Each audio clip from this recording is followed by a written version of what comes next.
हमारे वक्त हुई ना, नौकरी हम ही लोग के समय ना मिला, स्पोर्ट्स पॉलिसी, टूरिज्म पॉलिसी सब तो हम ही लोगों के टाइम में बना। उफ तलक करते नहीं जिल्ले इलाही के खिलाफ, उफ तलक करते नहीं जिल्ले इलाही के खिलाफ। आपको दरबार की आदत है, दरबारी है आप।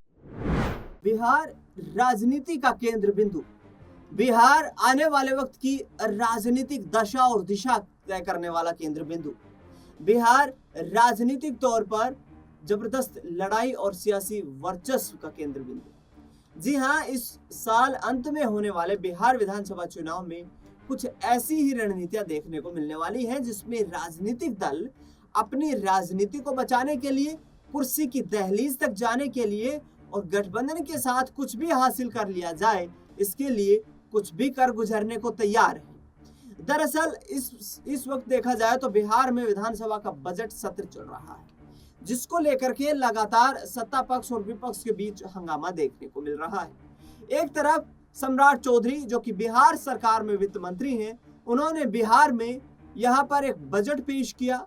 उस बजट में जिस तरीके के प्रावधान किए गए उसको लेकर के सम्राट चौधरी का दावा है कि हम बिहार में एक नए विकास की गाथा लिखने जा रहे हैं। ये नीतीश कुमार और बीजेपी के गठबंधन की सरकार का ही आखिरी बजट है। इसके बाद विधानसभा के चुनाव होंगे और नई सरकार ही आगे आने वाले वक्त में यानी 2026 में बजट पेश करेगी। लेकिन तेजस्वी यादव का कहना है कि बिहार पर 3,19,000 करोड़ से ज्यादा का कर्ज है। आखिरकार फिर बजट सरप्लस कहां से हुआ, बजट में बढ़ोतरी कहां से हुई, जब बजट में यहाँ पर केंद्र सरकार पर बिहार सरकार ने यहाँ पर आधारित दिखाई दे रही है। उनका कहना है कि केंद्र सरकार से बिहार को लगातार कर्ज लेना पड़ रहा है और नीतीश कुमार चैन की नींद सोए हुए। उनका साफ तौर पर कहना है कि बिहार आगे आने वाले वक्त में ऐसे लोगों को उखाड़ फेंकने का काम करेगा जो 20 सालों तक सत्ता में काबिज है, लेकिन किसी भी तरीके से बिहार के लोगों की बेहतरी के लिए काम नहीं कर पा रहे हैं। दरअसल बिहार में तख्ता पलट की तैयारी नीतीश कुमार के खिलाफ तेजस्वी यादव कर रहे हैं, जमकर हंगामा कर रहे हैं और ऐसे में अब सवाल ये भी उठता है कि आगामी वक्त में क्या बिहार का राजनीतिक समीकरण इसी के इर्द गिर्द घूमता हुआ नजर आएगा, क्योंकि जिस तरीके से नीतीश कुमार सरकार के खिलाफ यहाँ पर लगातार हमलावर हो रहे तेजस्वी यादव, गिन गिन कर चुन चुन कर उनकी गलतियों पर सरकार को फटकार लगा रहे हैं। सुनिए किस तरीके से विधानसभा में तेजस्वी यादव आग बबूला दिखाई दिए। दिन प्रतिदिन 56 करोड़ रुपए कर्ज का सूद में यानी ऋण में जो है ब्याज में बिहार सरकार दे रही है। अजब अनूठा बिहार का सिस्टम बना दिया, जहां खेतों के बीच में बिना सड़क संपर्क पुल खड़े हैं। शराबबंदी ऐसी, आदमी तो छोड़िए चूहे भी शराब पी रहे हैं। सीएम जिस रफ्तार से भाजपा के लोगों के चरणों में गिर रहे हैं, उसी रफ्तार से लगातार बिहार में पुल गिर रहे हैं, पर्चे लीक हो रहे हैं, अपराधी बेखौफ हैं, बेकसूर युवाओं पर लाठी बजाई जा रही है। मुख्यमंत्री को राष्ट्रगान के सम्मान की भी चिंता नहीं, लेकिन भाजपा को अपनी सरकार की बहुत चिंता है। अपराध की खबरों से अखबारों का रंग लाल और सरकार का मुंह काला हुआ पड़ा है महोदय।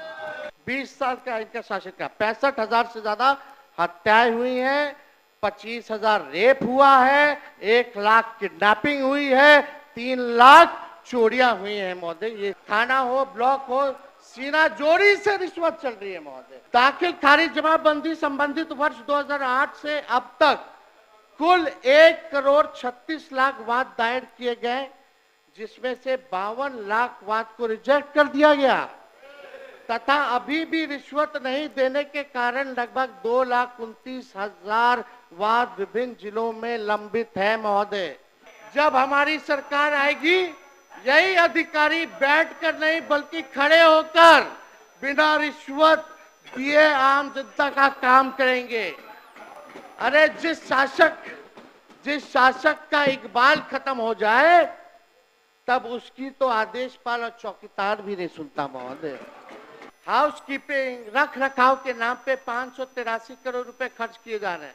यह काम प्राइवेट कंपनियों को दिया गया है, जिसमें इनके अधिकारी और नेताओं का कमीशन है। हमारे अस्पतालों में रुई है तो सुई नहीं, सुई है तो रुई नहीं।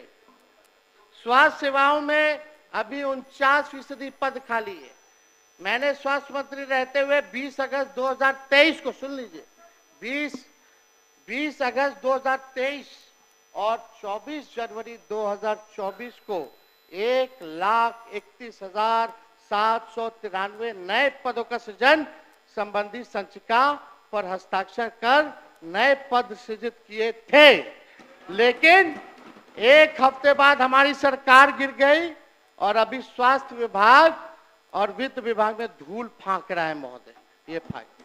लेकिन अनुसूचित जाति की कुल आबादी का सिर्फ 0.015% तथा अत्यंत पिछड़े वर्ग के सिर्फ 0.005% ही लोग डॉक्टर हैं। यानी इन वर्गों में मेडिकल एजुकेशन प्राप्त करने वालों की संख्या आधे से आधा प्रतिशत भी नहीं है। अनुसूचित जाति की कुल आबादी का सिर्फ 0.1% तथा अत्यंत पिछड़े वर्ग की सिर्फ 0.16 इंजीनियर हैं, मात्र इंजीनियर। यानी इन वर्गों में भी इंजीनियरिंग करने वालों की संख्या आधा प्रतिशत या उनसे भी प्रतिशत में कम है महोदय। राज्य के सरकारी नौकरी में अनुसूचित जाति की कुल आबादी का सिर्फ 1.13% तथा अत्यंत पिछड़ों का 0.98% जो है 0.98% ही सरकारी नौकरी में, यानी 1% भी नहीं। ये 20 साल आपका बिहार इतिहास में गायब काल के नाम से जो है जाना जाएगा। 7 निश्चय 2015 का चुनाव के बाद से ना शुरू हुआ। जाति आधारित गणना हमारे वक्त हुई ना, नौकरी हम ही लोग के समय ना मिला। स्पोर्ट्स पॉलिसी, टूरिज्म पॉलिसी सब तो हम ही लोगों के टाइम में बना। उफ तलक करते नहीं जिले इलाही के खिलाफ, उफ तलक करते नहीं जिले इलाही के खिलाफ। आपको दरबार की आदत है, दरबारी है। हाँ, अब मौका आ गया है बिहार 2025 में अपने यंगेस्ट स्टेट होने का फायदा उठाएगा और यह मौका बर्बाद नहीं होने देगा। हम बिहार को भारत का मैन्युफैक्चरिंग हब बनाएंगे। नया बिहार बनाने के लिए मेरे पास विजन है, स्पेशल मिशन है और अनडाइंग पैशन है महोदय।